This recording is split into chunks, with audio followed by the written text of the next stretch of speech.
You stand on the shore of the ocean watching the tide come in. You sense the call of the sea beckoning to take you in further. You step forward little by little, not knowing what to expect, but expecting more. You keep going as the ocean calls you to enter in to deeper waters.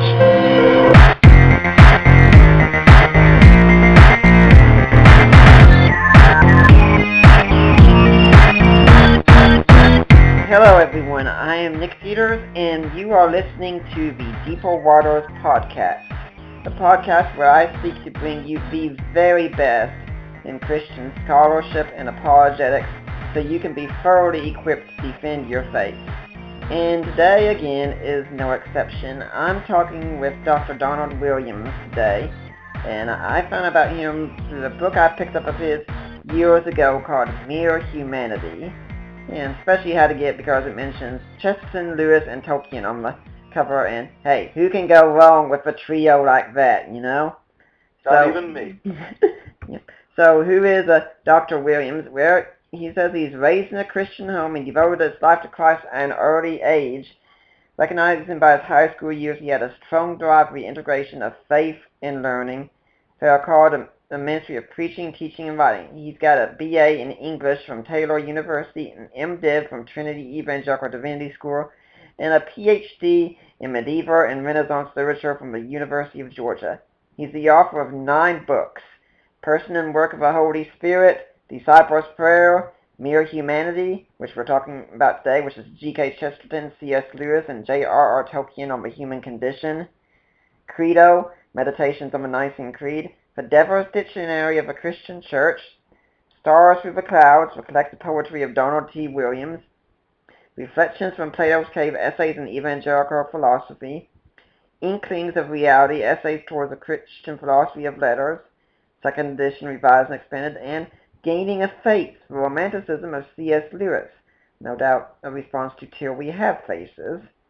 He has also contributed essays, poems, and reviews to such journals as National Review, Christianity Today, Touchstone, Modern Reformation, Journal of the Evangelical Theological Society, Philosophia Christi, Theology Today, Christianity and Literature, Christian Scholars Review, Mythlore, Seven, and Anglo-American Literary Review, Christian Educators Journal Preaching, and Christian Research Journal. He is an ordained minister in the Evangelical Free Church of America, with many years of pastoral experience, and has spent several summers in Africa and India training local pastors with Church Planning International, and currently serves as R.A. Forrest Scholar and Professor of English at the Coed Falls College in the Hills of Northeast Georgia. Wow, that's quite a resume you've got there. It sounds impressive when you put it on paper. Mm-hmm. I've managed to land quite a few publications in places where they're very easy to ignore. Well, with all that though, tell us a little bit about yourself. My audience might not know who you are. How did you get to where you're at today? Yeah, well, I was, as you said, I was raised in a Christian home. Grew up in a church that was in many ways a very good Bible-believing, mission-oriented church. But when I got into my teenage years, I started having questions, and the problem wasn't so much the fact that the people in the church couldn't answer the questions as it was their attitude toward them, which was, if you were spiritual and just had faith, you wouldn't ask questions like that. Well, as you can well imagine, that had the opposite of its intended effect and was seriously driving me away from the faith. If a snot-nosed kid can make, if these people are so, if they're so insecure, if they're made that insecure by the questions of a snot-nosed kid, how can what they believe possibly have any solid grounding or be true? And so I didn't give the faith up, but I was seriously questioning and on the verge of becoming an agnostic. Fortunately, about that time, would have been 1968, the Tolkien craze hit my high school. And so I started reading Lord of the Rings, and it was such an incredible. The irony is, it's a work of fantasy, but it seemed to be more rooted in reality than most realistic fiction, because it's dealing with the realities of light and darkness, good and evil, and victory not through strength, but through weakness and sacrifice. And I started saying to myself, if a Christian actually had any intelligence and wrote books, maybe it would come out something like this. But of course, at that time, my experience completely denied the idea that any such thing could possibly be. And then somebody said, well, if you like Tolkien, you ought to check out his friend C.S. Lewis. And so I very innocently went to the library and checked out the first C.S. Lewis book, which fell into my hands, which happened to be an experiment in criticism. I think I'm probably the only person on the planet whose first Lewis book was Experiment in Criticism. Not the Narnia books, not Mere Christianity, no, Experiment in Criticism. Well, it's a book about reading and about what makes good reading and how good literature encourages good reading. And so I was finding it very interesting. And it eventually led me to things like Mere Christianity, Miracles, Problem of Pain. And in those books, I discovered some very good answers to my questions, but even more important than the answers themselves, the completely world-shattering idea that it was actually possible for a Christian to be intelligent and faithful to his faith at the same time. Not only possible, but that if you really understand the biblical worldview, it's the only thing that makes useful intelligence possible. If there is no truth, then intelligence has no value. And if there is no God and everything just sort of evolved by chance, then the whole concept of truth becomes very problematic, as secular postmodern thinkers rightly realize. So the great thing about Lewis and then discovering that Tolkien was in fact a Christian and getting into some of his works like the Essay on Fairy Stories, which I deal with in Mere Humanity, then later running into Francis Schaeffer not long after that, it really set my life on a course that it's been following ever since,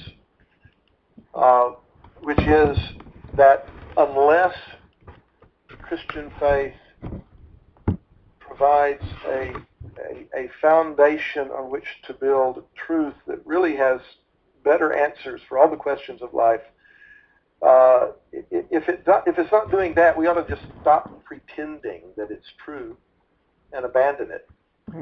But praise God, it turns out that it does do those things very solidly.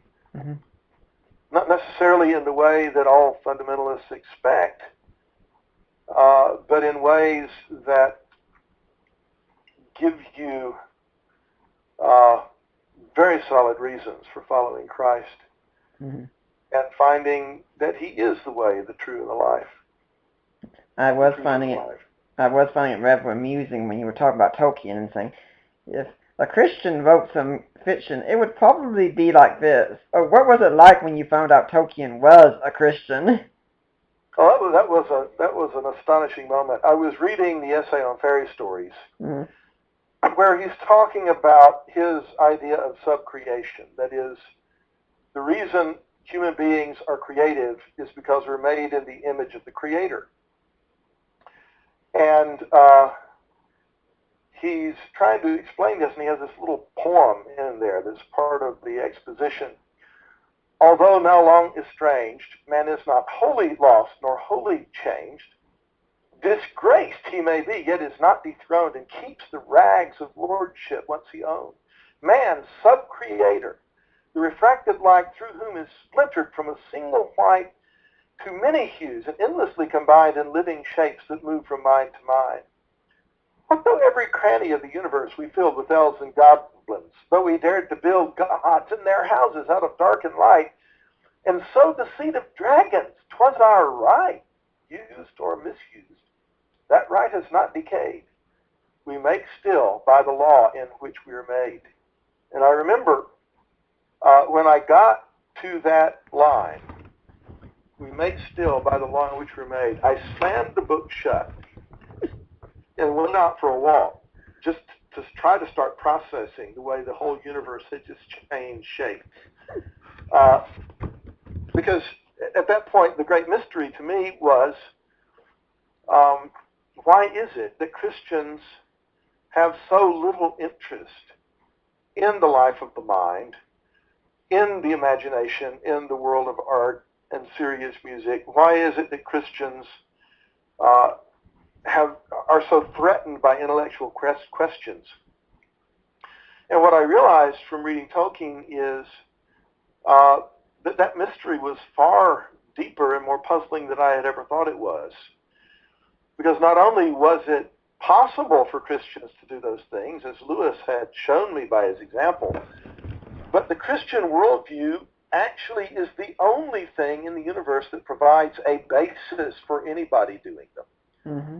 Either we make by the law in which we're made, either we're creative because we're made in the image of the Creator, or human creativity is an evolutionary aberration which ultimately has no meaning. And there really aren't any other alternatives besides those two, once you think it through. Mm-hmm. So, yeah, I've still got that copy. I think it's in the office. It's not here. That was 1969, and if I had it, I could show you the annotation that I wrote in the margin, i.e., Tolkien's theory is not only inherently Christian, but depends on the truth of the Christian faith for its existence. Mm-hmm. As in fact, we eventually learn everything does. Mm-hmm. So, at that point, you go back to the Lord of the Rings, and the hints, which are already there, start jumping out at you much more clearly. The idea that it's not through might nor power, but through weakness that Iluvatar brings about the victory. The importance of sacrifice. All these are things that resonate deeply with Tolkien's Christian faith. Mm. Although they're not as explicitly evangelistic as the images that Lewis has in the Narnia books, they're just as profoundly biblical. And later, even than that, when the Silmarillion finally came out, if there's anybody who hasn't read it yet, maybe the most important thing Tolkien ever wrote was the first chapter of the Silmarillion, which is the creation story of Middle-earth. And once you've read that, it is the key that opens up the Hobbit and the Ring trilogy and elucidates their explicitly Christian foundations the way nothing else does. Well, let's get to the book Mere Humanity. Why did you write this book? Well, I was reading Lion, the Witch, and the Wardrobe, and as you know, in Mr. Tumnus' library, there is a book with the title, Is Man a Myth? Mm-hmm. And as soon as I read that book, as soon as I read that title, I said, that book needs to exist. That needs to exist in our world, not just in Narnia. And so that phrase really grabbed me. Is man a myth? Because man is a myth, inescapably. That is, if you define a myth as a story that explains the world, if you think of myth the way Lewis thought of it, so that myth is a story that explains the world, and one of those, the Christian story, is actually true, literally true in the real world. Well, there are a number of myths by which we understand humanity. There's the myth of modern secularism and evolutionary theory, where we evolved randomly by chance and are simply an animal with opposable thumbs and an extra convolution or two in our brains, but essentially no different from the other animals. There's the Christian story that we're created in the image of God, which makes us, we're kin to the animals in our physical bodies, which like theirs are taken from the dust of the earth. But because God breathed into us the breath of life, because he made us in his image in a way that he didn't make the other animals, that gives us a special significance, gives our life meaning and purpose, which it doesn't have and really can't have on the other basis. And so how you understand who man is, how you understand who you are, absolutely depends on which one of those big narratives you see yourself as participating in. So I thought, there's just no more important issue. There's no issue about which people are becoming more confused than this. And that was what got me interested in pursuing the idea. And then I realized, okay, in Chesterton, you've got the everlasting man, Chesterton's apologetic masterpiece. Lewis has the abolition of man. Tolkien's essay on fairy stories. You have these three men who've all written expositions of their understanding of human nature. Chesterton in the everlasting man says you can't understand man apart from Christ. Lewis in the abolition of man, you can't understand man apart from the Tao, which he participates in and the other animals don't. Tolkien, you can't understand man apart from seeing him as created in the image of the Creator. You have a unified exposition of a rich biblical idea of man, situating man in that large biblical story of creation, fall, redemption, restoration. And it seemed to me that these three guys were developing it in ways that had potential for having traction against the secularist reductionism, which is the alternative story that you place people in. And then, in Lewis and Tolkien, both do some interesting things with their fiction. That is, they expound the biblical idea of man in their expository writings, and then they incarnate it in their fiction. In the Space Trilogy, you have now Saroni Pifiltriggi, Hrassa, you have the Green Lady of Perelandra, who is human in shape but not descended from Adam and Eve. You have these creatures who are like us but not like us. They're more like us than the animals because they share a rational spiritual nature with us. So that brings out how we differ from the animals, and yet they're not human, which brings out the uniqueness of humanity. So these creatures are foils that help to bring into sharp focus or relief the essential essence of human nature. Then in the Narnia books, you have the talking beasts who function in the same way. They're rational spiritual creatures like us and unlike the dumb beasts, but yet they're not human. There's a special significance left over for the sons of Adam and the daughters of Eve in Narnia. Then in Middle-earth, in the Tolkien legendarium, you have, of course, elves, dwarves, orcs, etc., who play the same role. And so in Mere Humanity, I start out by going through the expository works and saying, here's the ideas about man that these guys developed. And then look at how they incarnate this concept in their fiction. So they're doing it for the reason in the expository works. They're doing it for the imagination in the fiction. And when you see the whole package together, it gives a very compelling picture of what the biblical story of man is. And I think it also gives you an interesting window into those works. Mm-hmm. So that if you're interested in this space trilogy, or if you like the Narnia books or the Lord of the Rings, the exposition of those works from this standpoint that I do in the second half of the book, I think gives, as I said, some very unique and interesting windows into the significance of those works. It really helps us understand them. Okay, well, one aspect I can think of that would be an interesting point to touch on is that sometimes it seems in here in our American culture, we have a problem that we're way too focused on ourselves. So someone would say, well, if we're reading a book about what humanity is, isn't that still focusing too much on ourselves?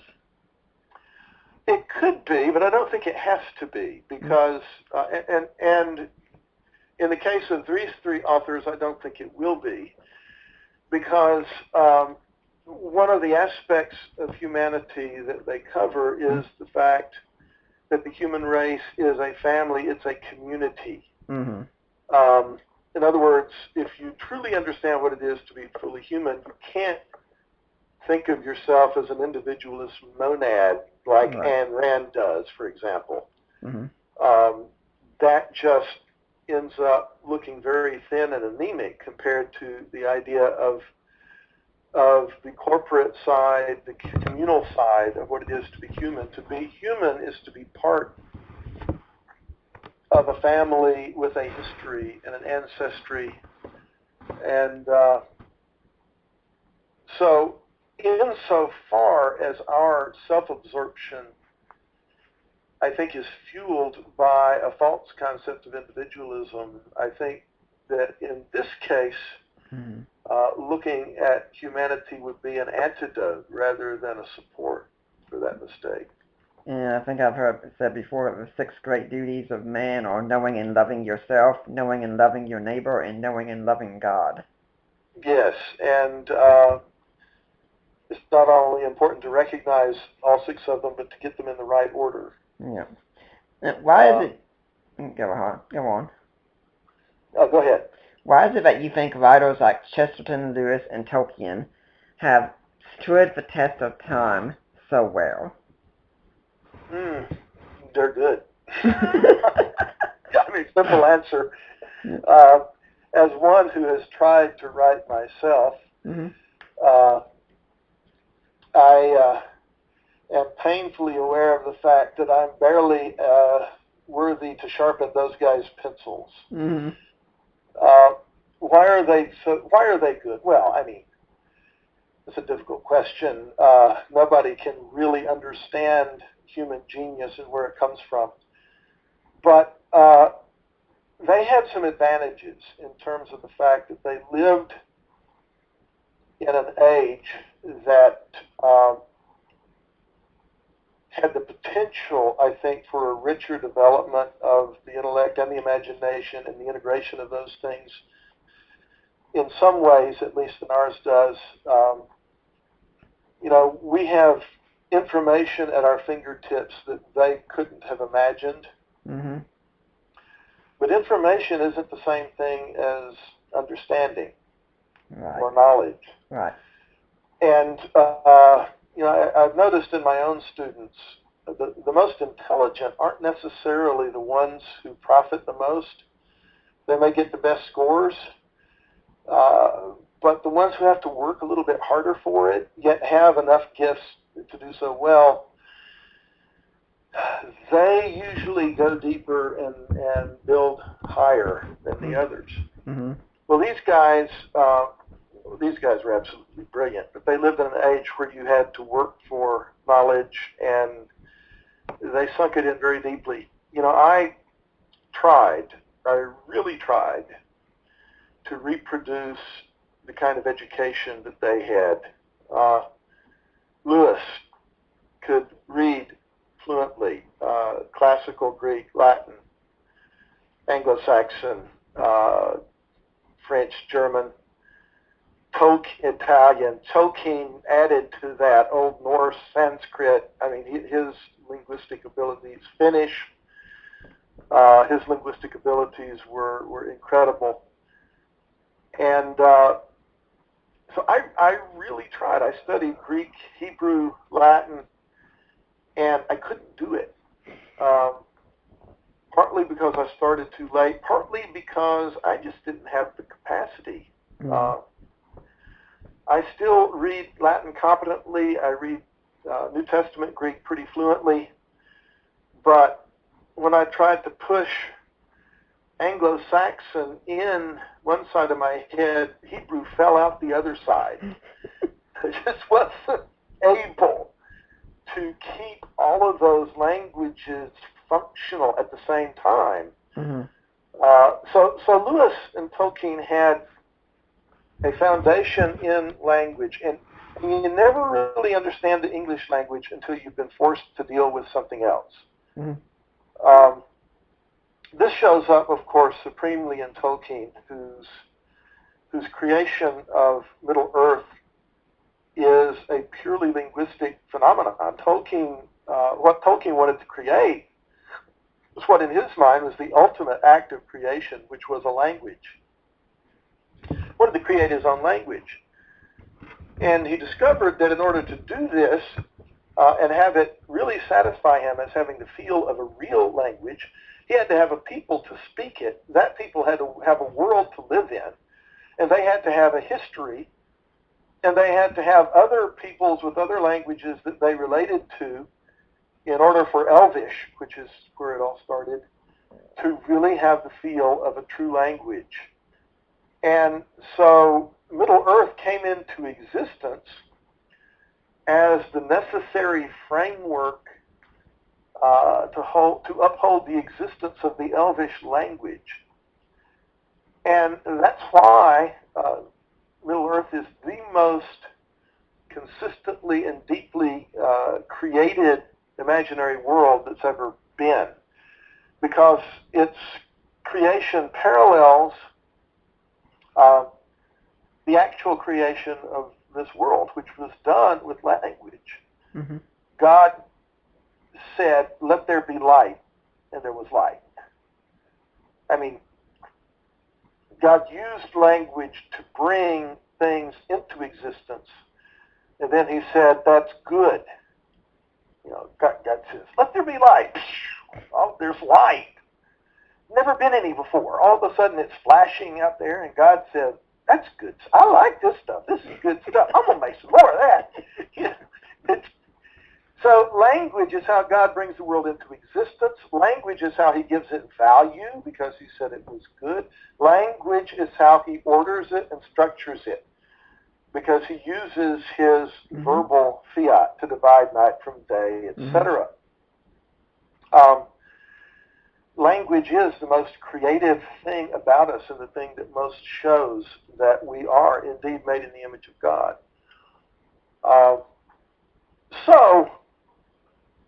Now, just because you're a brilliant linguist doesn't mean you're going to be a great writer. And just because you're a brilliant scholar doesn't mean you're going to be a sound exponent of the biblical worldview. But they had a set of tools that is almost impossible for us to recreate now. Our educational system just doesn't allow for it. It's a tragedy. That plus their deep faith and the fact they were lucky enough to be geniuses and wise enough to dedicate their talents to the Lord's service is as good an answer as you can ever come up with to that question, I think. Well, let's start looking at each of these. Let's first start off with G.K. Chesterton, who would have been the first of a lot. Right. Chesterton died in the 30s. Lewis and Tolkien, their lives overlapped his, but they didn't actually know him personally. However, they were both very much influenced by Chesterton. Lewis says so explicitly. Tolkien's doctrine of subcreation really is simply an elaborate working out of what Chesterton called his philosophy of story in The Everlasting Man. Chesterton, unlike the other two, was not an academic. He was a journalist. Made his living by writing reviews for papers and magazines, and He was a deeply devout Roman Catholic believer, and probably had one of the sharpest wits that has ever existed in any human being ever. He just loved to generate paradoxes. Mm-hmm. And sometimes his paradox machine would get going and sort of need a governor, but he's sometimes too brilliant for his own good, because you start wondering if it's not just cleverness rather than sound thinking that makes him so effective. But most of the time it's not. Chesterton really gets this ball rolling in his book, The Everlasting Man. And what Chesterton does in that book is he decides, I'm going to take the idea of naturalistic, purposeless evolution more seriously than the evolutionist takes it. Mm-hmm. Let's see what happens if you do that. And what happens is that man becomes an inexplicable conundrum. If you really take seriously the idea that all life evolved by small incremental steps that took place as a result of random chance mutations, then where does man come from? How do you explain the gap between humanity and every other species? For example, language. I mentioned that language is the supreme mm-hmm. instance of proof that we're created in the image of God. Think about what it means to have a true language. And maybe the easiest way to illustrate that is to contrast our language with some of the communication systems that other animals have. Some of the animals have some rather sophisticated methods of communication. Everybody is familiar, for example, with the dance of the honeybees. Yep. The worker finds a field of flowers. He comes back to the hive. He does this little dance. Mm-hmm. And from it, the other worker bees know the precise distance and compass direction, compensating for the wind, to go and find these flowers and bring the nectar back to the hive. That's pretty impressive, but that's the only thing they can communicate with it. Mm-hmm. Or think about some of the higher primates, chimpanzees, for example. We've been doing experiments to see if chimpanzees can be taught human language. For example, at the Yerkes Primate Center at Emory University in Atlanta. And some of those chimps have done some amazing things. Linguists argue about whether they're using true language or just imitating their trainers, but even if they have used real language, it's only after man has been messing around with their heads, because in nature they don't. Somebody studied one particular tribe of monkeys that lived on the island of Madagascar at one point, discovered they had 60 different words, or I say words very loosely, 60 different sounds they could make that had a meaning relevant to the mind of monkeys. Things like food, danger, I'll pick your ticks off if you pick mine, other stuff like that. Well, a vocabulary of 60 words is pretty impressive for an animal. But it wasn't a language, and it wouldn't have been a language if they'd had 6,000, because no monkey ever made up a new sound to communicate a new idea that had never before entered into the mind of monkey. Mm-hmm. No monkey ever recombined the existing 60 sounds into a new pattern. or a new structure to communicate a new idea that never before entered into the mind of monkey. In other words, what they had, they were locked into it instinctively, and they could do some impressive things with it, but they were limited to that thing that they had. What it lacked, it was creativity. Creativity is exactly the thing that makes human language work. I probably just uttered a sentence in which I used a combination of words which you had never before encountered in precisely that order and combination. I may have created a new sentence that's never before been spoken. I did it effortlessly. Mm-hmm. And I'm guessing you probably understood it almost effortlessly without even thinking about it. Absolutely. When you compare this thing that we do routinely every day mm-hmm. with the most advanced forms of animal communication, you suddenly realize the gap that is there. The idea that we speak because we're created in the image of God is really the only adequate explanation. Because without creativity, there's no language. The English language constantly is changing, evolving, growing, adding new words, coming up with new ways to use old words, losing words.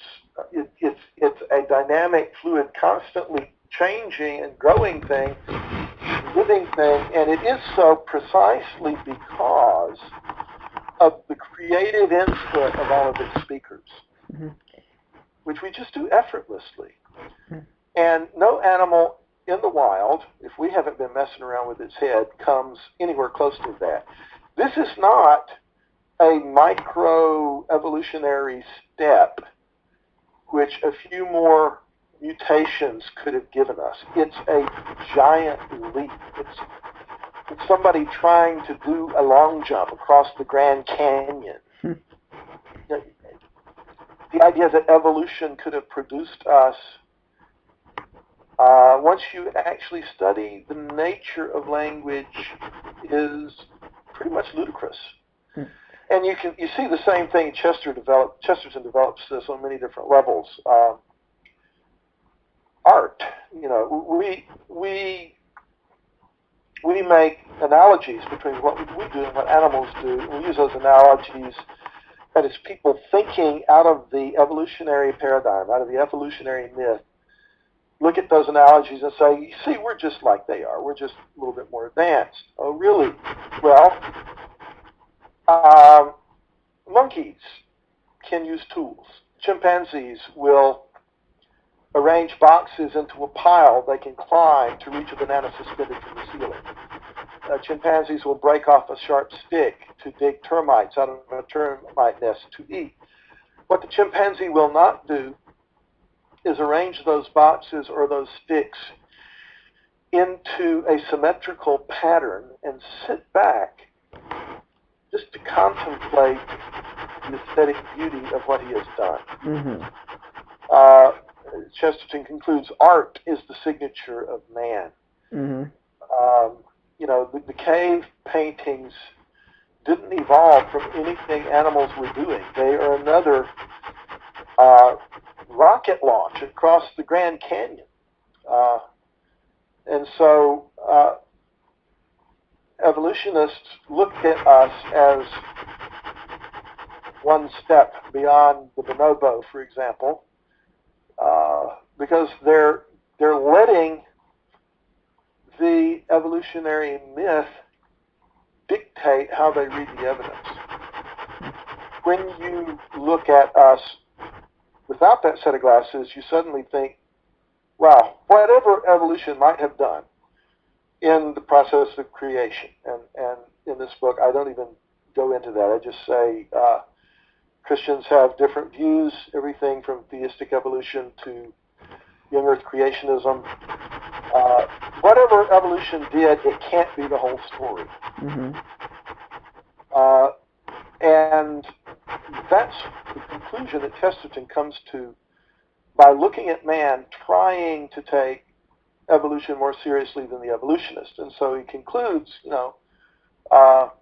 if the aeronautical engineer makes a mistake in designing the airplane will tell him by falling out of the sky. But if the anthropologist makes a mistake in designing his arboreal ancestor, the arboreal ancestor will not tell him by falling out of the tree. Mm. We end up with man as something that, if you're using the evolutionary myth, there's absolutely no explanation for us at all. And so Chesterton prepares us to turn to another way of looking at it, where he says the only way to understand humanity is to realize that Christ, the Son of God, is the template for true humanity.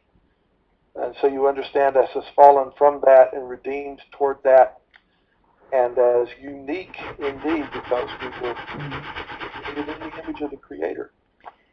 Yep. So, Lewis and Tolkien both pick up on this and build on it, each in different ways. Yeah, my wife happens to be an artist, mainly in the area of anime, and what I've told her before, and maybe you can tell me if Chesterton or Tolkien and Lewis agrees with that, is that if in good sound thinking, if what we're doing is thinking God's thoughts after him, that could be that when we do art, what we're doing is creating God's world after him. Yeah, I think Tolkien would have possibly agreed with that. Now, he made a distinction between primary creation, which is what God does, Mm-hmm. and secondary creation, which is what we do. Mm-hmm.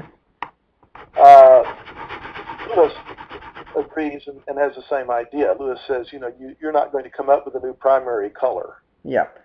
But we can take what God has given, and we can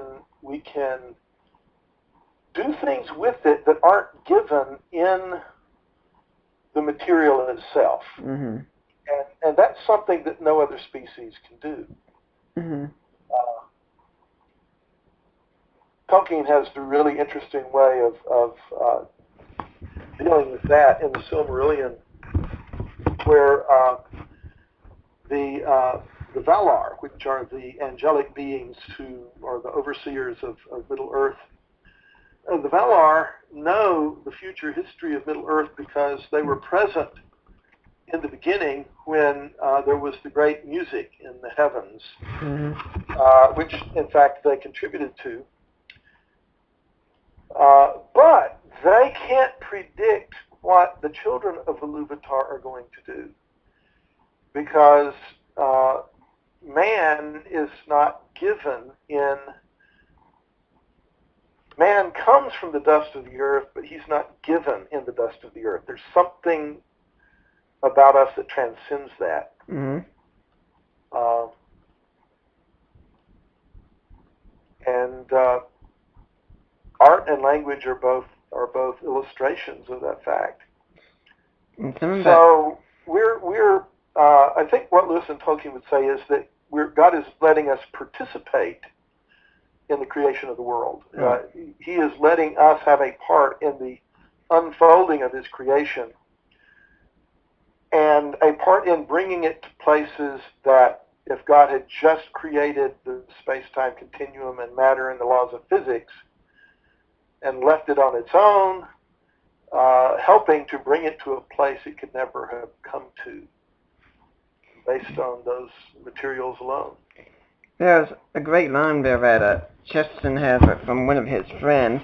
He has a story of him talking to him and says, and how his friend told him, I saw a man rise up on an aeroplane the other day, and it was an incredible sight to see, but it isn't nearly as incredible as the sight of a man rising upon a horse.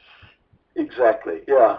And a lot of us would look at it and think, an airplane is an amazing technological feat. Man finally flying through the air. How can that not be more impressive than riding a horse? Yeah, because how do you persuade the horse to cooperate in this adventure? Mm-hmm. I mean, the horse gets a nice warm stall, to live in and hay out of it. But how is the horse going to figure that out beforehand?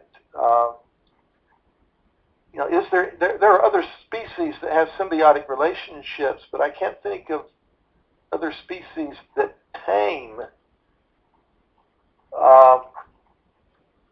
species that don't by nature have such a relationship. Mm-hmm. The relationship between man and horse is not given in the nature of the man or the nature of the horse. It's something that human beings have created. Same goes with our relationship to our pets. Yep. So yeah, it's a very interesting perspective.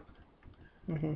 It reminds me of Lewis's crack that that man with dog closes a gap in the universe. Mm-hmm.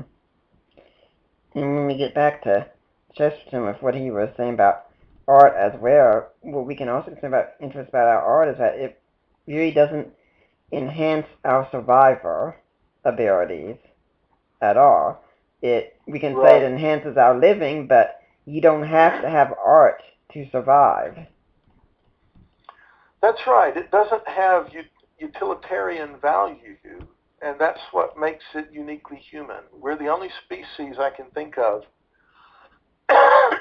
where a huge chunk of our activity, and the chunk that ends up being the most important to us, has no utilitarian value at all. Mm-hmm. I mean, bird song isn't song. We think the birds are singing. They're actually telling the other birds to stay the heck out of their tree. This is my tree, go find your own. Mm-hmm. Or something to that effect. Or, and birds don't gather to listen to a specially talented mockingbird showing off how many other bird songs he can imitate. They're not interested in it in that way. Chesterton talks about how, what if robins started making nests the way men make houses? It's another one of those analogies. Oh, robins make nests, we make houses. See, we're no different. Well, okay. Let's ask the robin to make houses the way we do.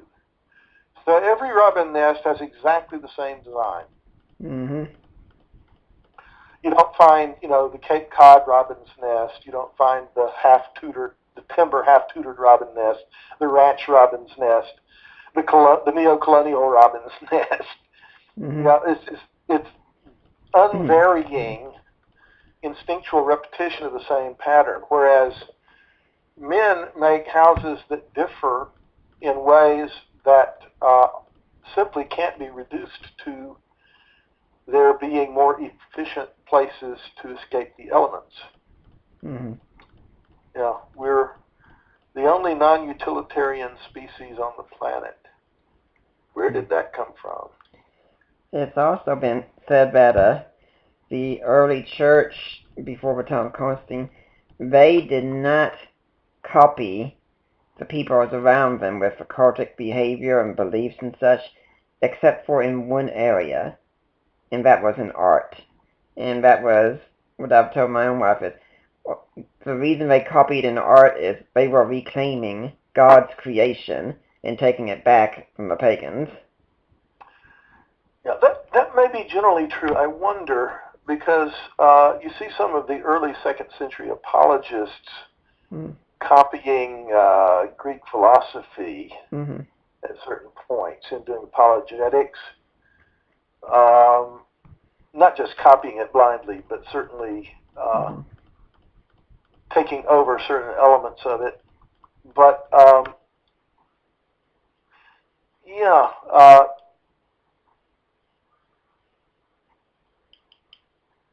interesting. If you're going to do art at all in an age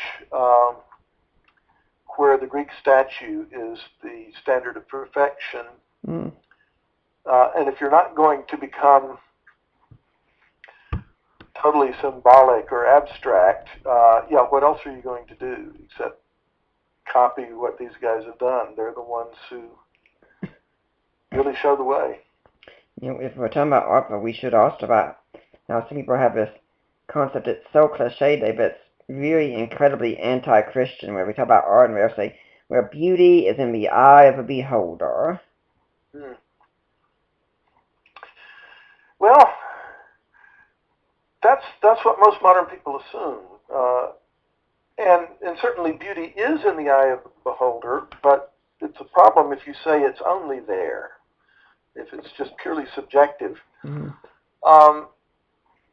But I don't think that even on an empirical basis that claim stands up. That is, how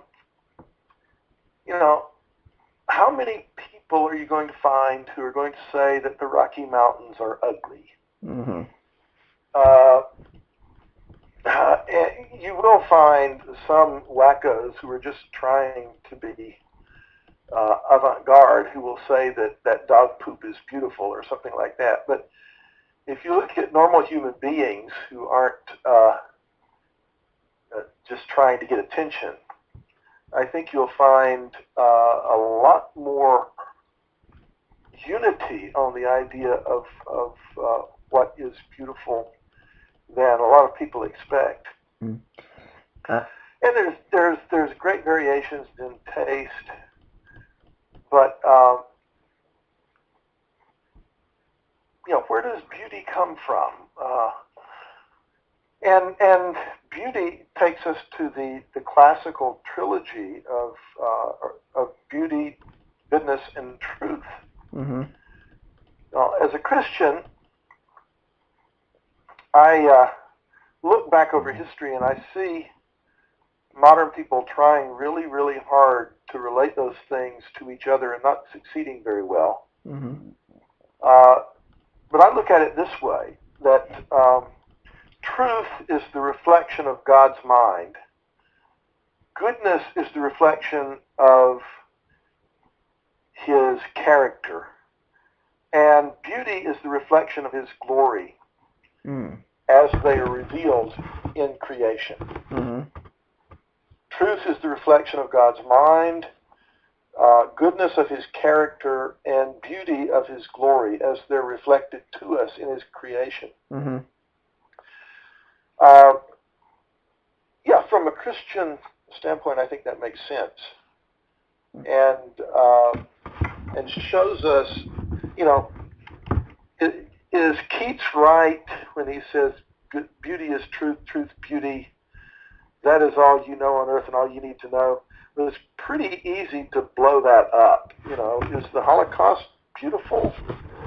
It's true that 6 million Jews were brutally murdered, but is abortion beautiful? It's true that it had, you can't just identify them. Mm-hmm.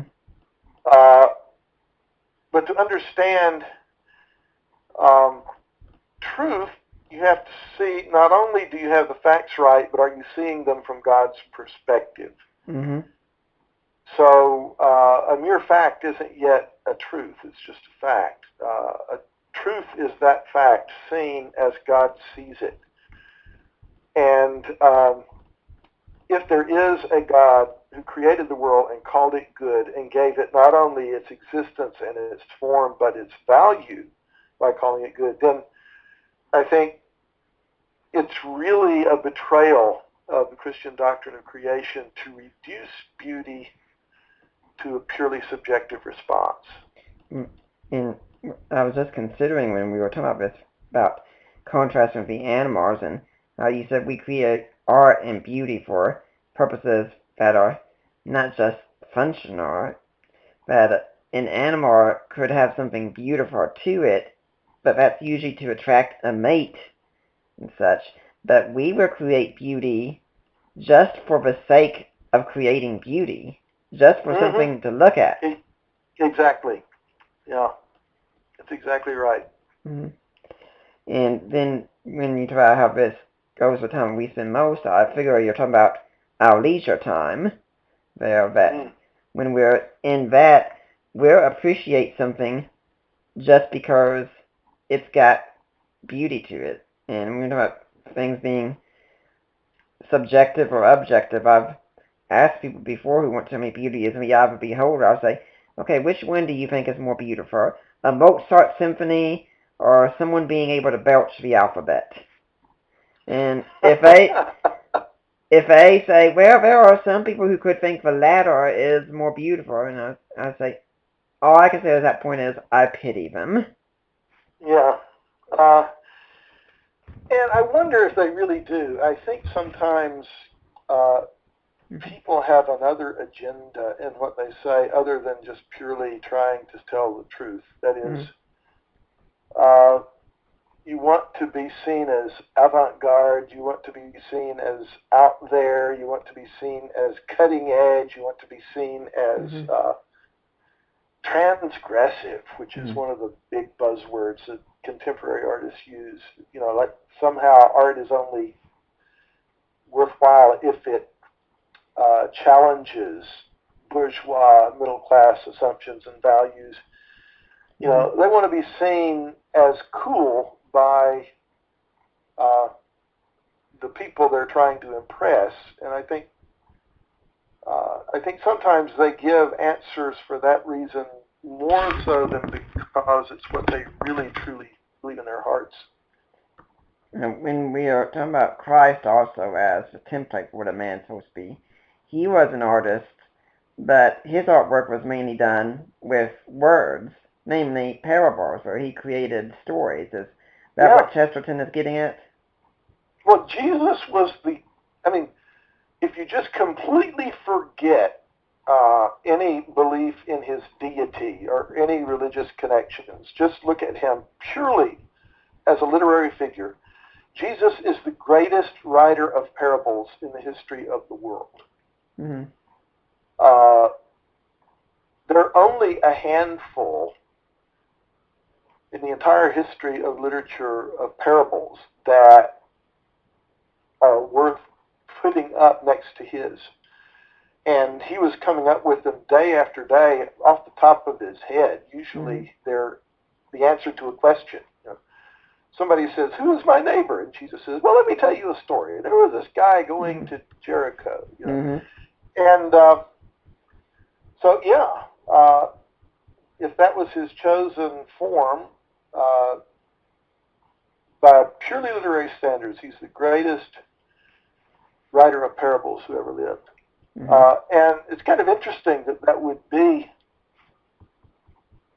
his medium, because, of course, the parable is a story designed to help us understand things. And so on a human level, Jesus is doing what he did on a cosmic level before the incarnation. Because what God creates is not only a world that has structure, but a world that contains a history, a significant story. The world is the setting for the story of creation, fall, redemption, restoration. And that story is what gives it its meaning. So stories give meaning. Jesus was good at that. And we can say his stories did shape the world. Today we have the parable of the Good Samaritan, for instance. If you'd said the Good Samaritan back in the time of Jesus, most people would have all been rolling their eyes and what the heck are you talking about? That's an oxymoron. What are you talking about? Yeah, the Good Samaritan, the prodigal son, the lost coin, just one after another of them have become part of the language. Even people who couldn't retell the story know what a Good Samaritan is. Well, right now I want to remind everyone that you're listening to the Deeper Waters podcast. I am Nick Peters. This week my guest is Dr. Donald Williams. We're talking about his book, Mere Humanity. Now, if you're listening to what I'm going to be recording next week, it's going to be the 4th of July weekend, which is a very big event if you're here in America. And so I'm going to have my friend Bill Fortenberry come on, and he's going to be talking about the faith of the Founding Fathers. Were our origins here in America Christian or not? It's going to be a very interesting show, and I hope you'll come back for it. But for now, we've still got Dr. Donald Williams here. We're talking about his book, Mere Humanity. We've spent some time talking about Chesterton, so let's go on to Lewis next here. And one of the main works you have in there is Where Chesterton had the everlasting man, Lewis has the abolition of man. Yeah. By the time you get to Lewis and the 1940s and 50s, the trends that Chesterton had already spotted back in the 30s have progressed to the point where the traditional concept of man as being uniquely different from the other animals because of his creation in the image of God is already beginning to disappear. Lewis was very much aware of that. And so the abolition of man, Lewis begins with, he kind of edges into the topic a little bit slyly. He starts by talking about language that concerns him in a high school English text, which he calls the Green Book. And this text is talking about poetry and saying that when the man called the waterfall beautiful, you might think he was making a statement about the waterfall, but he wasn't. He was really making a statement about himself. He was saying, I have feelings that I associate with beauty when I look at the waterfall. And Lewis jumps all over that because he realizes that it's a foot in the door that has the potential to destroy everything, to destroy Western civilization. Because the man isn't talking about himself. He's not saying, I feel beautiful. He's saying the waterfall is beautiful. You may agree or disagree with him, but listen to what he's saying. And so the problem Lewis deals with is what happens to values if you switch to the secular paradigm, the secular myth, the evolutionary myth, that story that explains the world. If you shift to that story, values of any kind, whether it be beauty, whether it be ethics, become subjective because there is no one in a position to make a statement that is valid for everyone. Now, in our day, the language has shifted. Postmodernists, who I think Tom Oden is absolutely right in calling them hypermodernists rather than postmodernists, they're saying the same thing, but they've got an interesting way of saying it, that they say there's no God's eye view of the world. So if I say the waterfall is beautiful, not just I feel it's beautiful, but it is, that implies that if you don't think it's beautiful, you're missing something. It implies that beauty is a characteristic not of me, but of the waterfall. Well, if it's just me and you, if you say the Mozart Symphony is beautiful and I say belching the alphabet is beautiful, who's going to decide between us? All right? In the secular paradigm now, who's going to decide between us? Well, the majority of other people, but that's just saying that might makes right. There's nobody to decide between us except another finite person who's just as fallible and subjective as we are. So, in the absence of a transcendent ground for values, the logic is inescapable that they do become completely subjective. And it's not just aesthetics. Ethics, the same thing happens. You know, if you say that abortion is evil and I say it's good, well, those are just our opinions. You know, because the only way somebody could say one of us is right and the other one is wrong is if that person could see more than we can see, could see everything, isn't limited to our perspectives, but has a perspective that encompasses the whole. And in the absence of God, there's nobody with that perspective. So the postmodernist will say, there's no God's eye view of the world. And the Christian replies, yes, there is.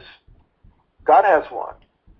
And he's communicated at least parts of it to us. So we have at least some kind of access to it. It becomes then theoretically possible to talk about real values, so that beauty is not just a feeling in my heart, but an actual characteristic of a waterfall.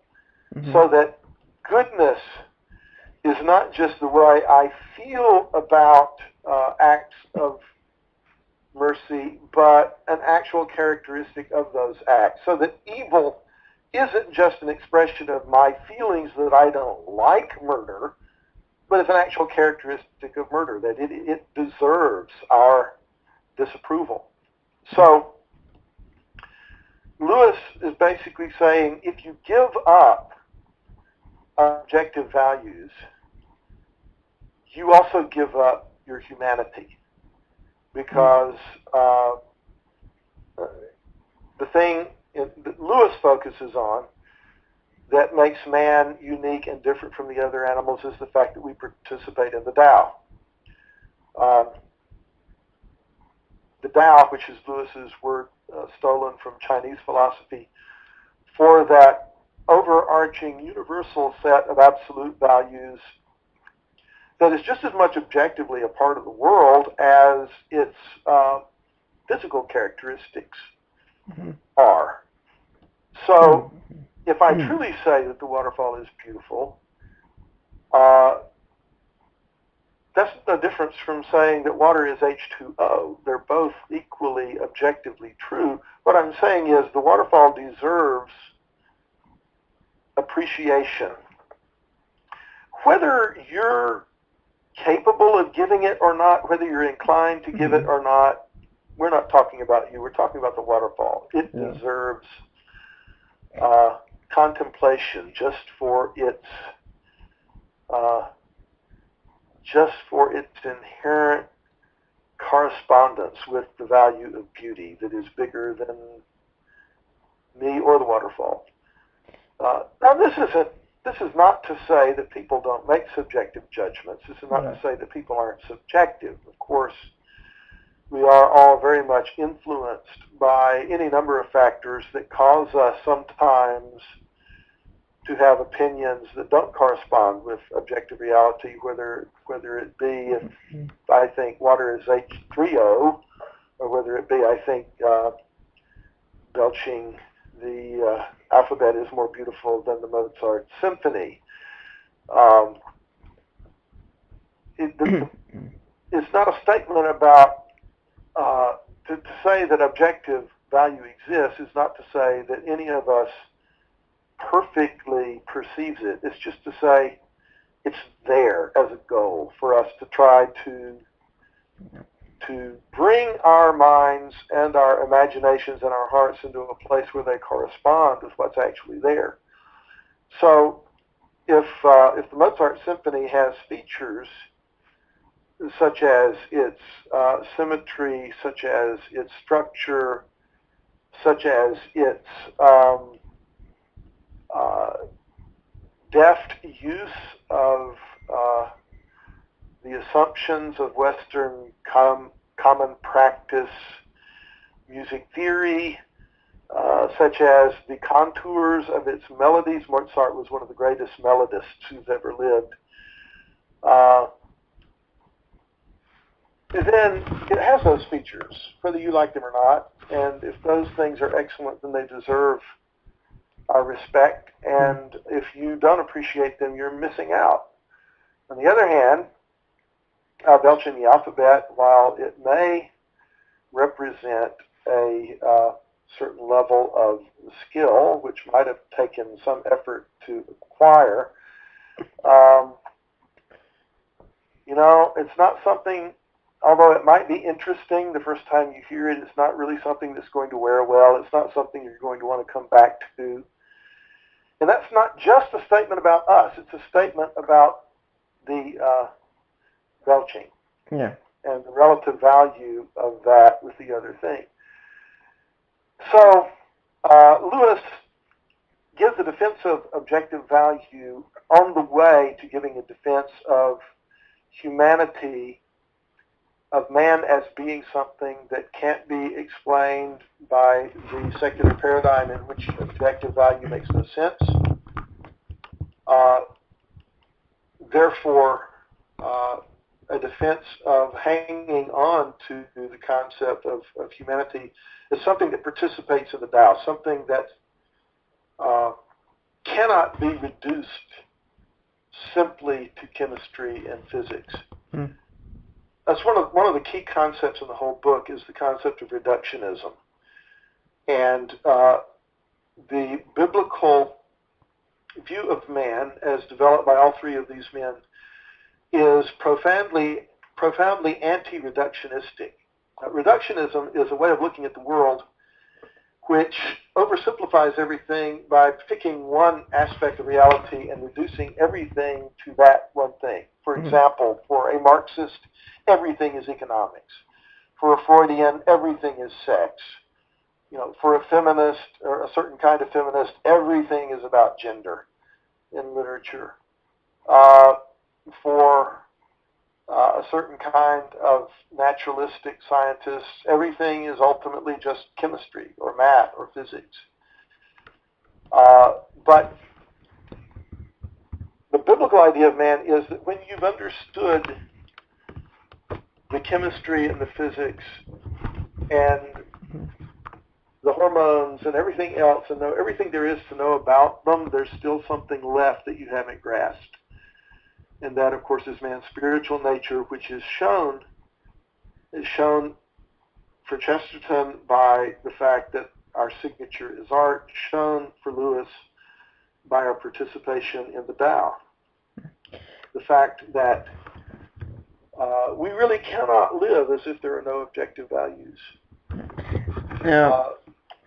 There's no such thing as relativism. I've never met a true relativist. Right. I've debated with an awful lot of people who think they're relativists, but every one of them has something that they take as absolute, and they just use relativism as an excuse not to deal with other values that they prefer to dismiss. Who was it who said that a conservative is a liberal who's been mugged?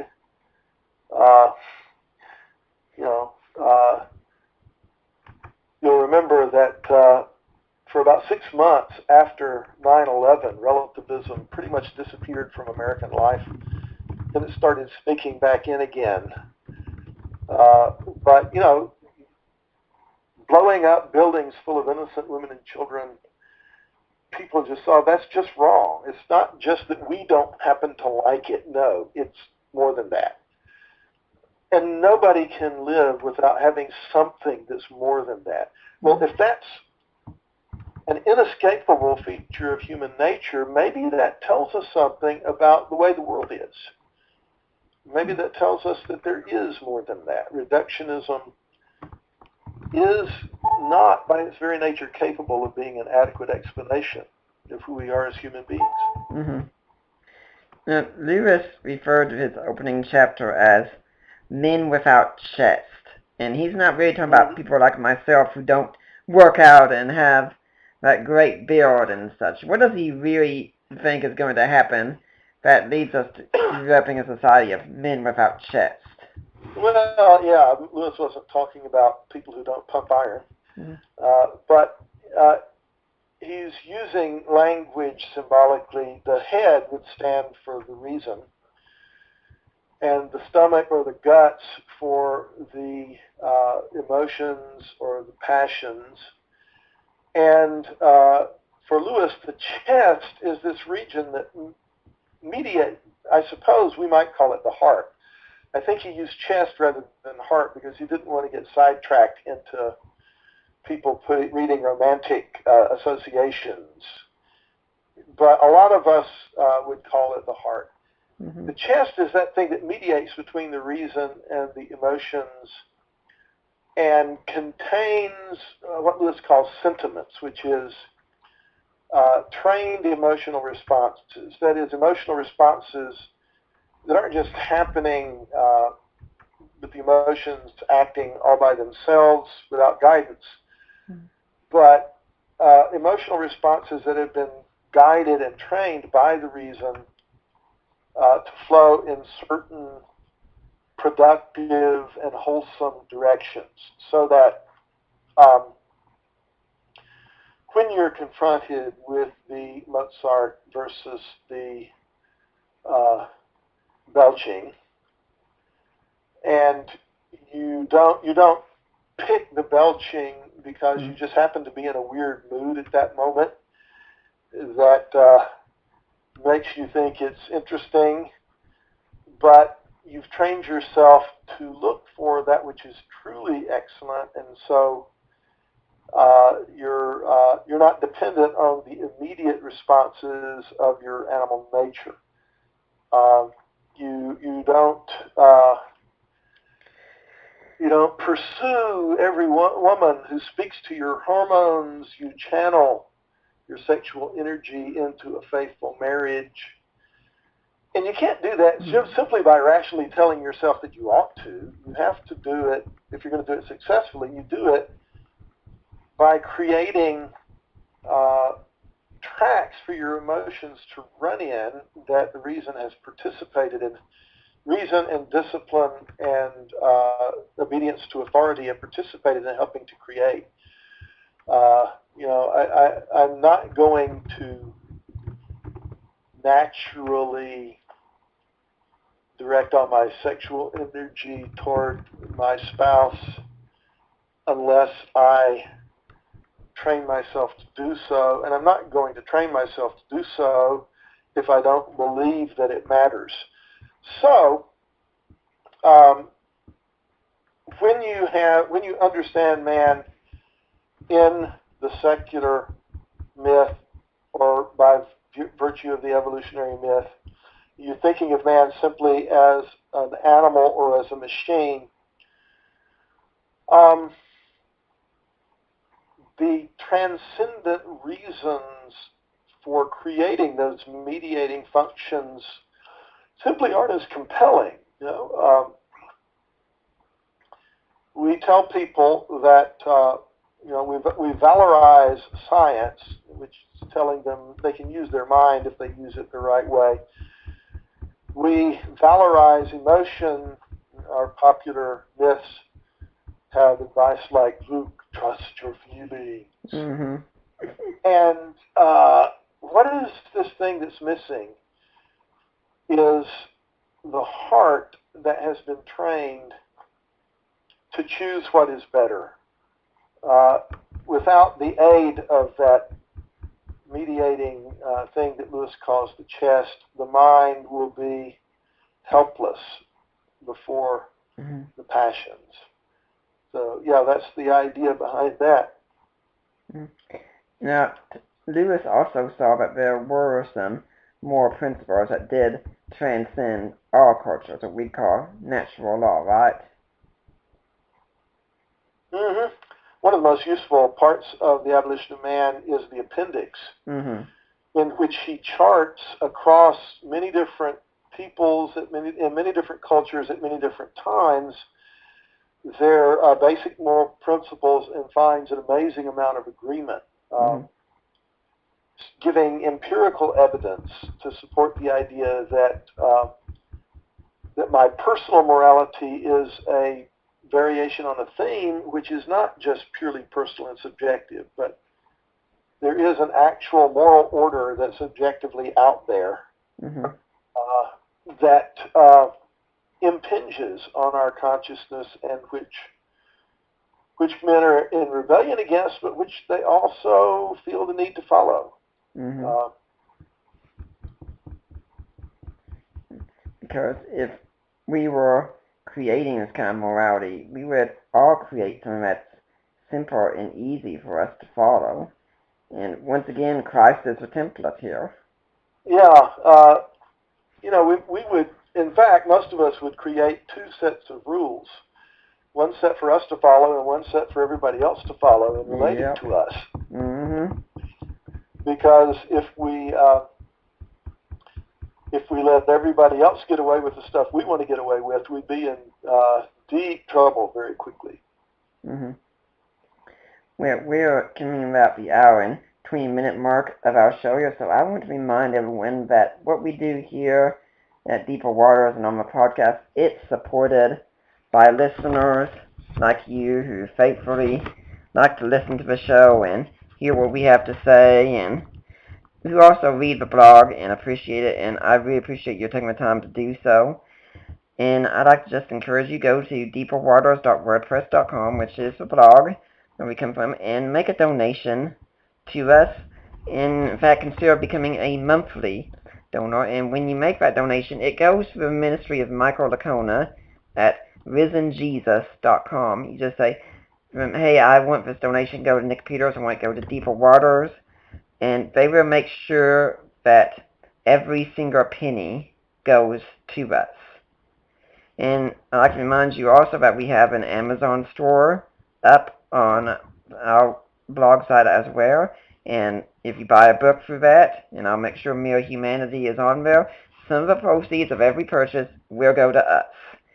And, of course, I'd like to remind you, we've got an ebook that's come out recently, Defining Inerrancy, which is a defense of Michael Licona, and a response to Geisler and some of the charges made concerning inerrancy. My ministry partner and I, J.P. Holding, and I have written that together. $4 on Kindle, and again, some of every purchase does go to support Deeper Waters. Dr. Williams, do you have a cause out there that you think people should donate to as well? I can think of a couple of things that are very worthy of our support. One would be Summit Ministries, which is a Christian worldview camp for high school kids. They go for 2 weeks, 2-week sessions throughout the summer to Manitou Springs, Colorado. They also have a campus at Bryan College in the southeast. And I get to teach for them a little bit, and I'm very, very impressed with the quality of their program. I was recently elected president of the International Society of Christian Apologetics, which is a fairly young organization. It's only about 10 years old, and we publish a journal, an online journal, Journal of the International Society of Christian Apologetics, and we hold conferences every year. And we could use a little extra money at some point. So if you just Google International Society of Christian Apologetics, you'll be able to find the website and be able to make a donation there if you're so inclined. Mm-hmm. Well, let's move on to the final figure in the trilogy for the final part of the show. And as someone who grew up in the gaming generation and is still very much a part of it, every single one of us in this generation owes a debt to this figure. I see you smiling there. You know what I'm talking about, I think. Because if anyone here has ever played an RPG before, we are in debt to Tolkien, aren't we? Yes, who had no intention of doing any such thing. He just wanted to write a good book. But Tolkien made the world safe for adult fantasy in a way that it had not been for many years before The Lord of the Rings came out. And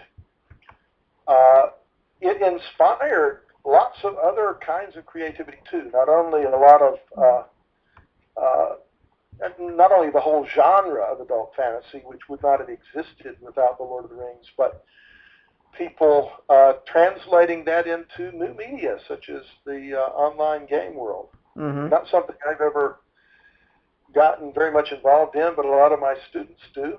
And they're very much aware of that connection. So what is this connection then? Why did Tolkien see fantasy as so important?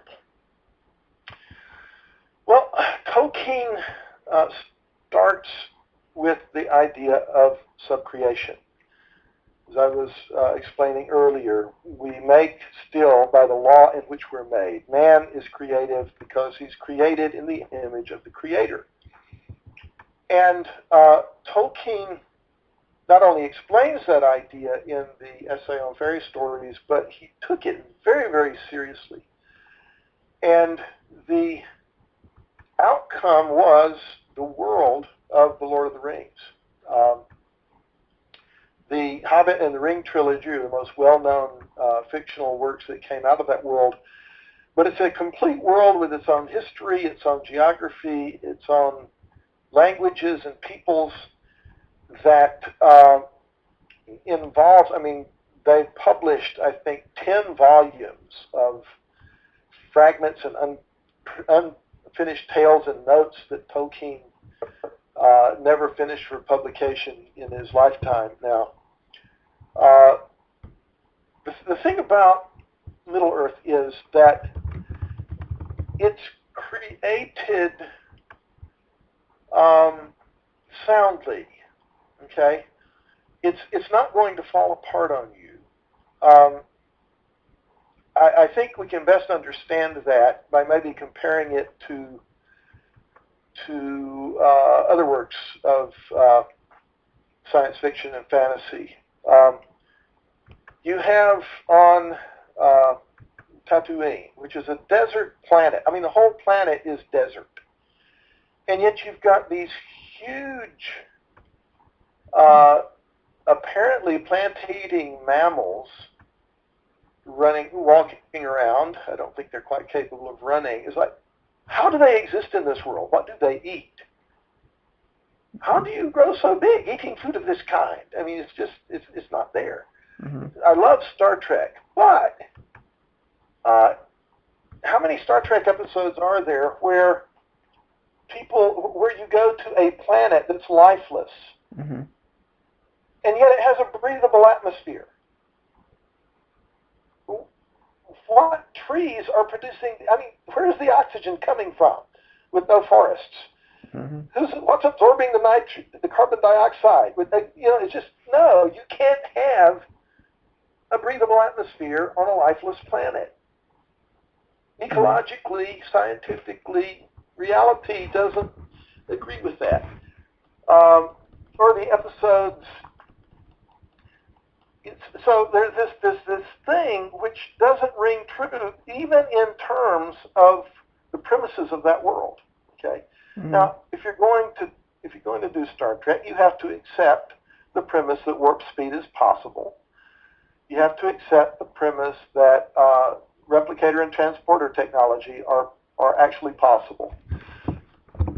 And when you create a world, you're allowed to make the rules different from the real world, but once you make them, you've got to follow them. And in the Star Trek universe, the only differences between our understanding of science and theirs is supposed to be those two assumptions. Mm-hmm. So, but how can you have a lifeless planet with a breathable atmosphere? Mm-hmm. It smacks you in the face as, wait a minute, I'm trying to believe in your world so I can enter into it and enjoy your story, and you're throwing this stumbling block in my path. Mm-hmm. Or you have the episodes where a new species evolves right in front of your eyes. How many random mutations would have to happen in 5 minutes for that to take place? Mm-hmm. It's like your whole show assumes evolution is true, and yet you don't take it seriously. Mm-hmm. Or the claim that poverty was eliminated on Earth in the 22nd century. No, it wasn't. Because in order to do that, you would have had to change human nature. And you clearly haven't done that because you still have villains, mm-hmm. which you need in order to have plots. So don't tell me that you eliminated poverty on a whole planet simply by having a little more technology. It's not believable. All right. Or one of the problems that Tolkien had with Lewis and Narnia books is, if it's always winter and never Christmas, where are the beavers getting fresh vegetables?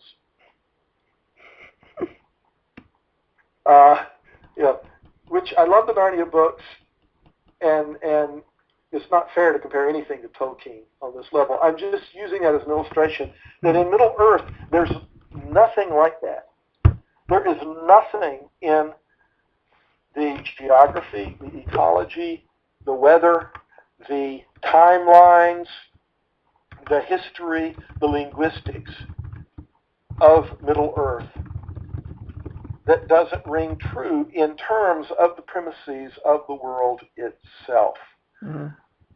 The closest thing I can think of to creating a world with that level of a sense of reality would be the first novel of the Dune series, Frank Herbert's Dune. You know, his creation of that planet. It's like, you know, he's okay. If you got a desert planet, what would the ecology of it be like? You know, you just follow through on all this stuff and get it right. So people who read Tolkien's trilogy and who like that kind of thing find that it has a sense of reality which no other work of fiction can really compete with. People can't help but think of Middle-earth as a real place that they wish they could visit. Mm-hmm. And so it's the world creation aspect, the sub-creation aspect. Tolkien did that so well that you know, every writer who creates a fictional world is doing something that parallels what God did when he created the real world. You create a world, you write the laws of its science and its physics and everything. You people it with significant characters whose actions and choices will give it a history which gives it significance. The difference is when God did it, it really happened. It's called history. When we do it, it's only in the imagination. But Tolkien takes that parallel and roots it, grounds it so solidly in reality that hardly any other work of fiction has ever been able to compete with him on that level. Mm-hmm. Consequently, anything else there is of value and worth in that trilogy, and there's a lot, hits you harder than it would in a different writer Mm-hmm. who's trying to do the same thing. Well, I think the impulse to create a world is one of the things that your generation maybe picked up from Tolkien. Mm-hmm. And if now you have computers with the capacity of creating those illusions, not just in words, but in virtual reality, you know, the temptation to do that would be irresistible. And if you're good at it, Mm-hmm. You're certainly going to try. Now, it's interesting that Tolkien catches on so much as a fantasy writer, because we could have some Christians that would think, why should we care about fantasy? God is interested in reality. What has fantasy to do with reality? Yeah, well, you know, every fictional world is different from the real world. Mm-hmm. Even the most realistic fiction, you know, if you set your character in modern day New York, mm-hmm. in an apartment building that actually exists, on a street that actually exists, and have him encounter stuff that actually exists in New York, and nothing in your book departs from what we know about the actual reality of New York City, nevertheless, it's not really New York, because mm-hmm. that guy doesn't actually live there.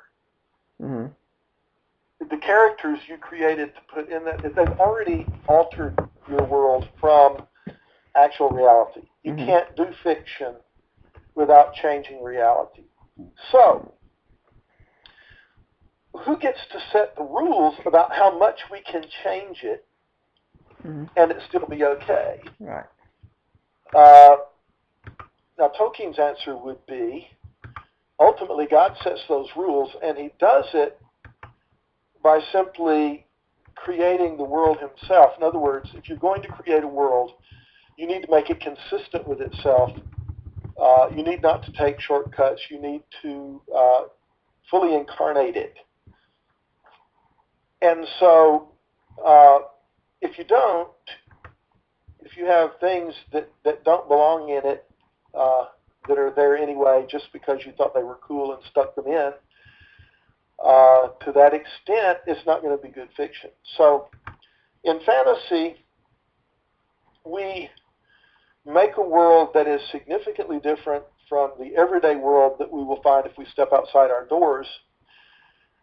But we do it for the purpose of highlighting things that are actually part of our world. You know, the most basic parts of Middle Earth are water, wood, stone, bread, beer, pipeweed. You know, you take those things away and you have nothing. Mm-hmm. Elves are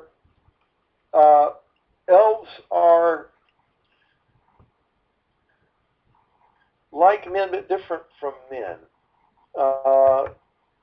And the way they're different from us is that they're immortal in the life of this world. They have a more direct connection to the spiritual world, a more direct perception of an ability to create beauty. In other words, they're taking aspects of human nature and exaggerating them to make a point. So that when you think about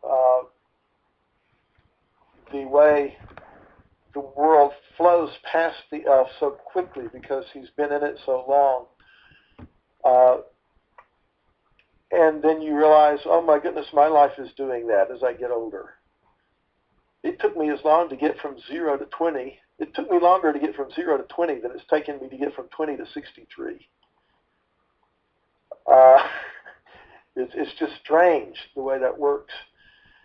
So even the parts of Middle Earth that aren't literally like our everyday world of experience are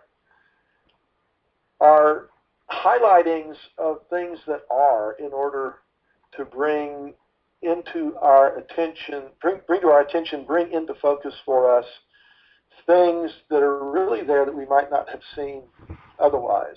Mm-hmm. And many readers of Tolkien would report that the effect of it is not,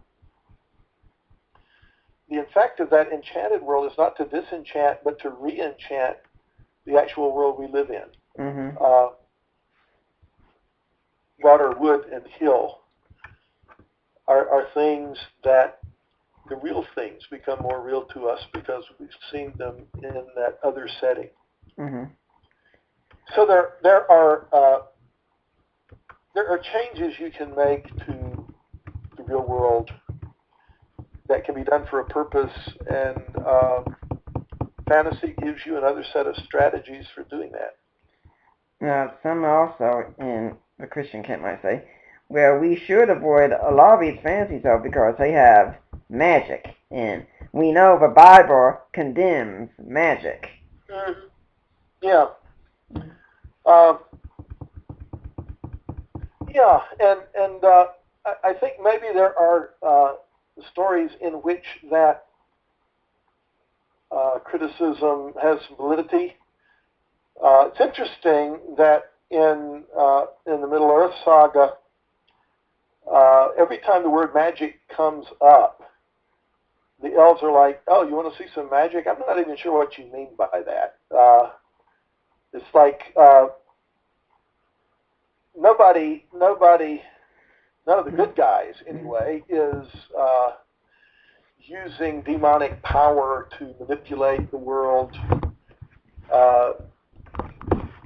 Nobody has an attendant spirit. Now the Nazgul and Sauron are a different category. I mean, magic, as the Bible understands it, in Christian fantasy, only appears in the hands of people who are evil. In Narnia, you have witches. I mean, I know people who condemn Narnia because it has witches, but the witches are all bad guys. Yeah. I mean, it's not hard to see on what side they are. Mm-hmm. Then you get to Harry Potter, where you have good characters called witches. And I think there things get muddied because I don't think Rowling was as careful with her terminology as Lewis and Tolkien were. Having Hermione be called a witch, even though she's a very good person, just doesn't fit biblical terminology at all. But the magic that these guys do is not magic as understood in the Bible. They're not using demonic powers. They're just simply accessing laws of nature, extra laws of nature that Muggles don't have access to. So, you know, I think you can understand why people have a problem with Harry Potter, and in fact, it does, I think, create some confusion and muddiness because of its terminology. But it's not really a tract for Wicca, the way some people have accused it of being. If anyone's interested in that, I can say that last year we did interview John Granger on this topic. Okay. He wrote Looking for God in Harry Potter, and he also had Holly Ordway come on and talk about the apologetics of literature. Now, one of the things also about fantasy that I find is that fantasy, it can be very inspiring, that when you go out there and you actually put yourselves in the shoes of a hero of a story, and it's meant to encourage you, probably, I think, to be more bold in the world that you live in. Yes, Lewis deals with that in a number of his works of literary criticism, and I have an appendix at the end of Mere Humanity where I go into those kind of things. We need heroes.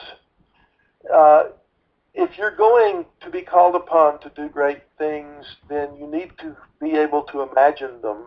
You know, they're not doable unless first they're imaginable. If you can't picture someone making a sacrifice that's really costly, how are you going to do it when it's your turn to be called upon? Yep.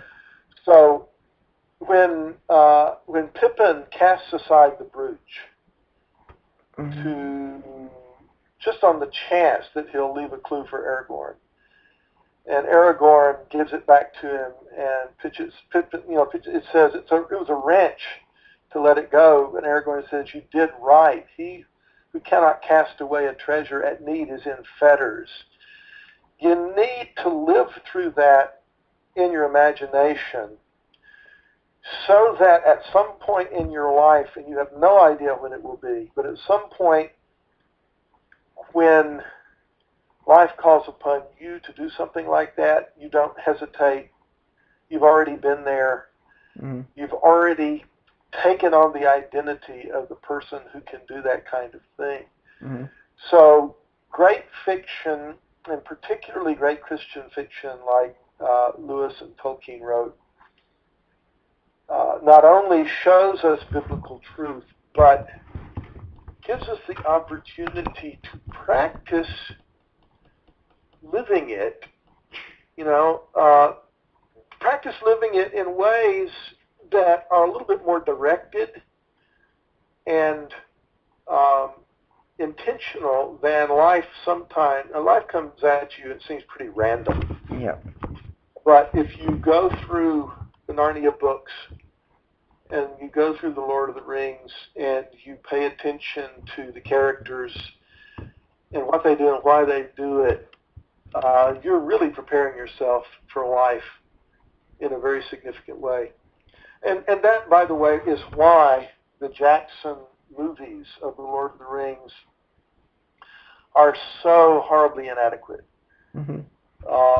It's not because he simplifies plot elements. It's not because he conflates. It's not because he gets rid of Bombadil or because he conflates Glorfindel and Arwen. It's because he doesn't understand the importance of character to Tolkien's worldview. So, Faramir, for example, the former of the book says, I wouldn't pick that thing up if I found it lying on the path. How do you get from there to tell my father I send him a powerful weapon? Tolkien knows that we need pictures of integrity to feed our minds and hearts on. Mm-hmm. Jackson isn't thinking about that at all. He's only thinking about, well, this guy seems too good to be true. I'm going to complicate him a little bit. But Tolkien understood we need characters that are in some ways a little bit too good to be true because, in fact, sometimes life asks that of us. Mm-hmm. Now, for those of us who are listening to a show like this, you're probably already heavily interested in the apologetics work. And when you're talking about facing challenges in the real world, now I'm thinking about how Peter Crave once said that apologetics is the closest you come to saving the world. And so, in essence, anyone who's listening to this should have interest already in doing something heroic. Mm-hmm. I think Kraft is right, and I think that's why Lewis's fiction and his apologetics really are twin prongs of the same fork. Mm-hmm. When you read Lewis's apologetics, you discover these wonderful analogies that are the products of his imagination.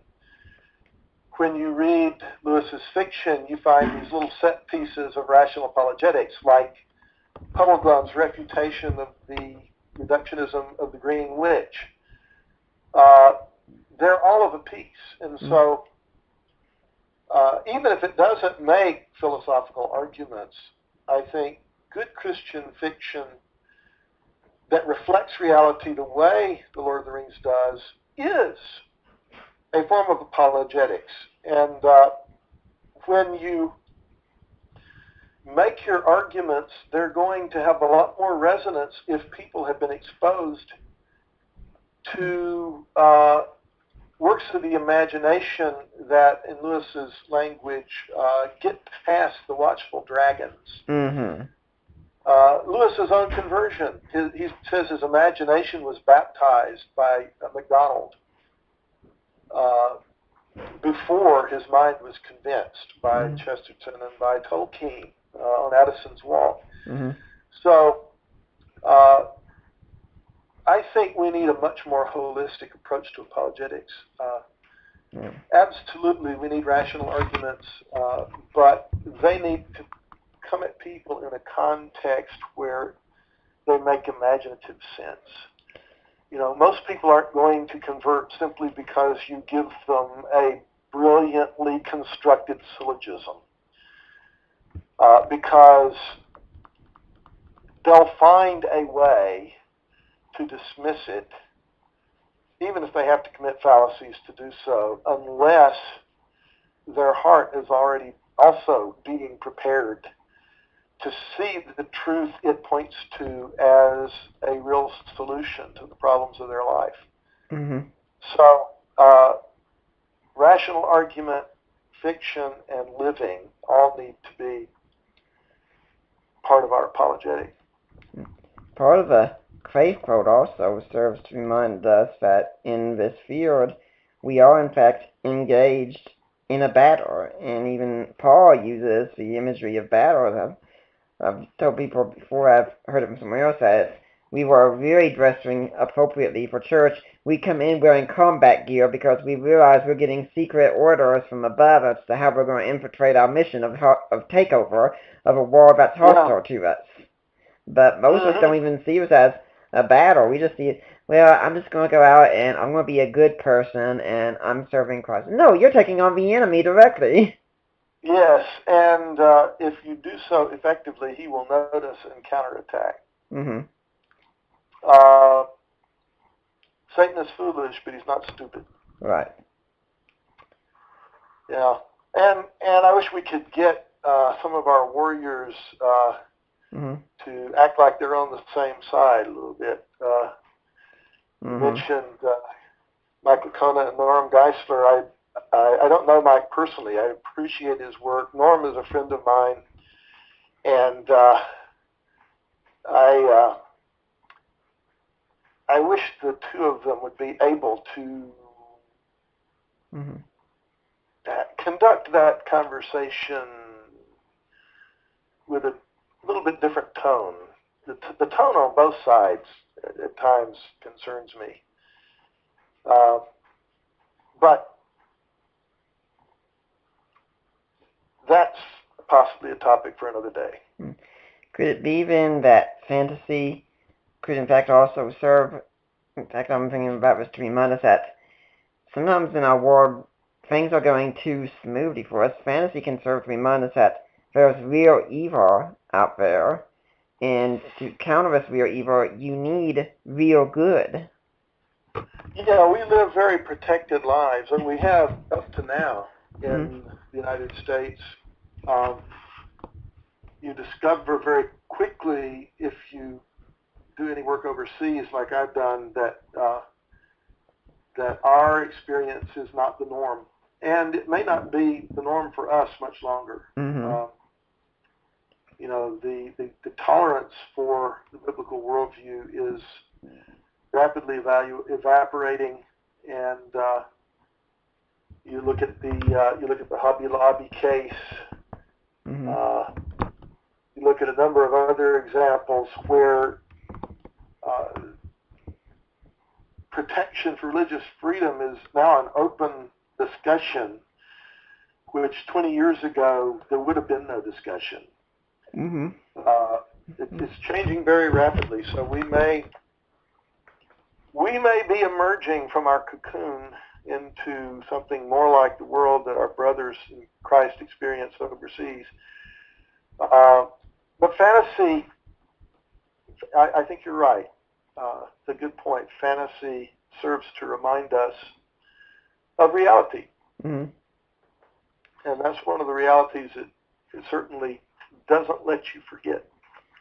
And something that I like to tell people that I get from the gaming experience today is that usually you'll find in most fantasy games today, the ones that win the battle most aren't exactly superheroes necessarily, just people who work hard, gain a lot of experience, and then go out and fight the battles, and usually also, what you were saying just now, yes, fight as a team against the enemy, each one using their own unique abilities to contribute for the good of mankind, being willing to sacrifice anything, and say, this is exactly what we're supposed to be doing in the church.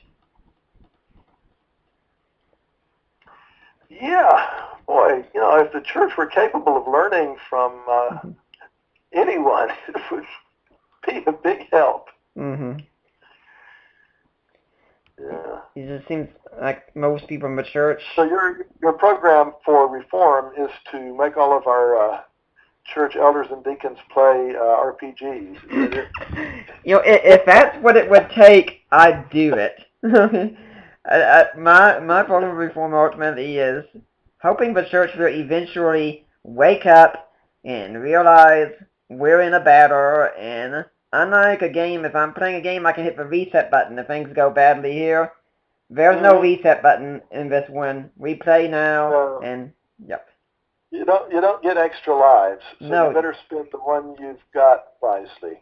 You know. And this does just get us into, once again, the whole apologetics thing, because if we're the apologists, everyone's going up there and encountering the enemy head on, and not everyone is going to be going out there and doing that. Not everyone is called for this, but everyone is called to support those of us who are, and I think of the analogy of David when he went on a raid one time, and the men who stayed and guarded the camp are just as much part of the battle as those who went out and fought, and so those who stay behind and pray and support financially or anything else, they're just as much a part of the battle as those who go out and participate on the front lines, man. That's right. Although, the other side of that coin is that 2 Timothy 3:15 does say not just to a few people, but to everyone, that we should always be ready to give an apologia, a defense, to anyone who asks a reason for the hope that is within us. So not all of us are called to do it directly on the front lines, but all Christians are commanded Yep. to be apologetically aware and prepared, so that we present the gospel as truth that can be defended, and not simply as, you know, something that subjectively gives meaning to our private lives. Mm-hmm.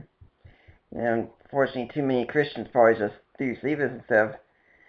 I was doing a men's group that I lead. I said, what will really help you out is when you all realize what you're talking about here, it's actually true. It's what we would call true myth. Yes, exactly.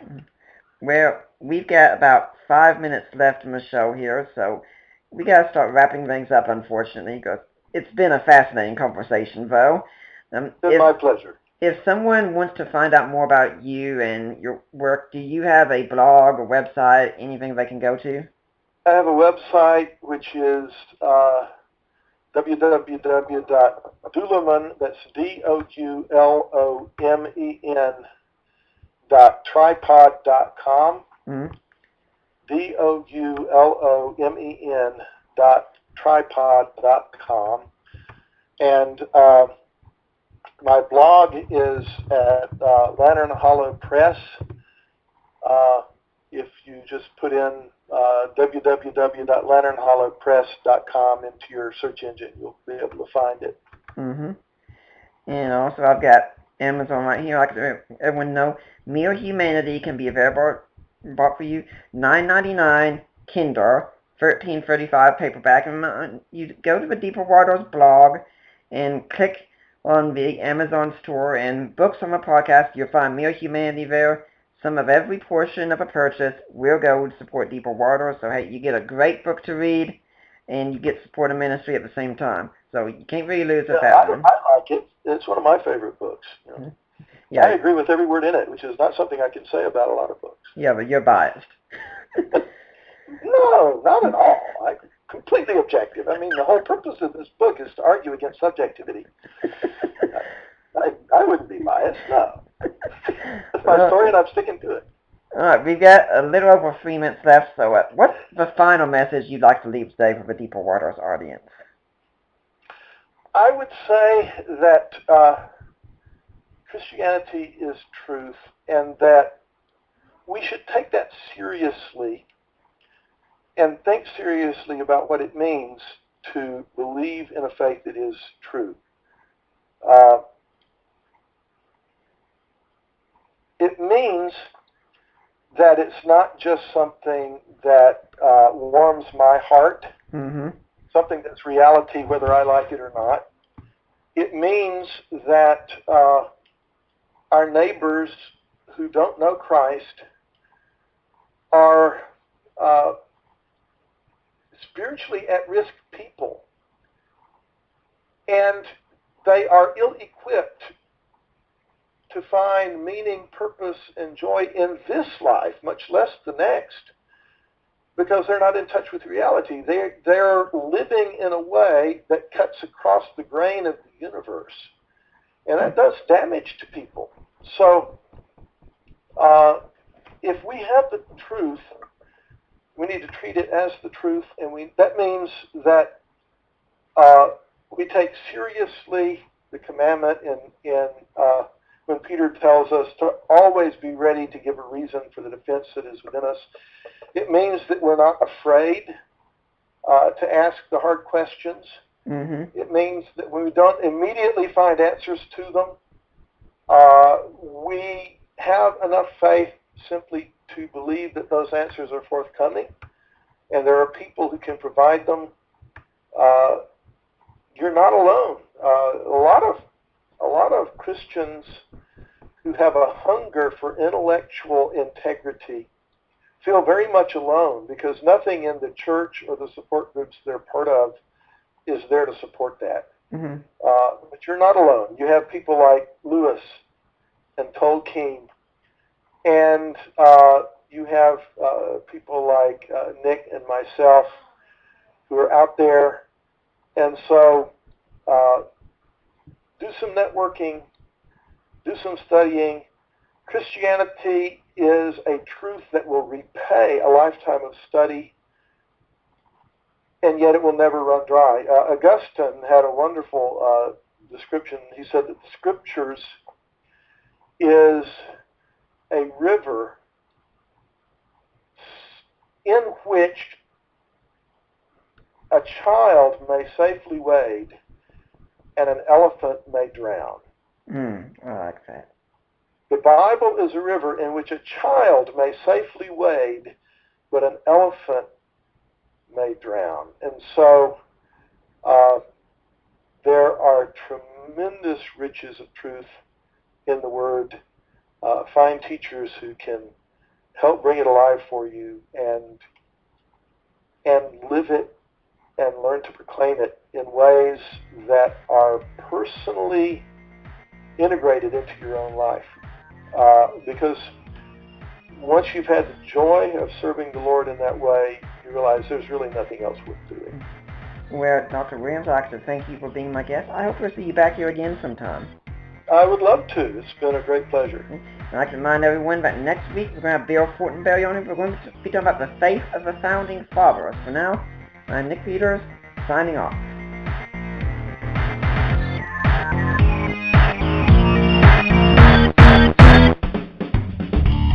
It's here, the official Rock Radio mobile app.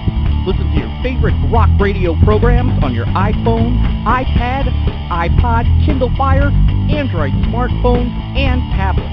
The best thing is, it's absolutely free. Download it now from the iTunes or Google Play App Store, or get a link at our website, CYIWorldwide.com. Rock Radio, Christian radio that doesn't suck. You're listening to Rock Radio 2.0.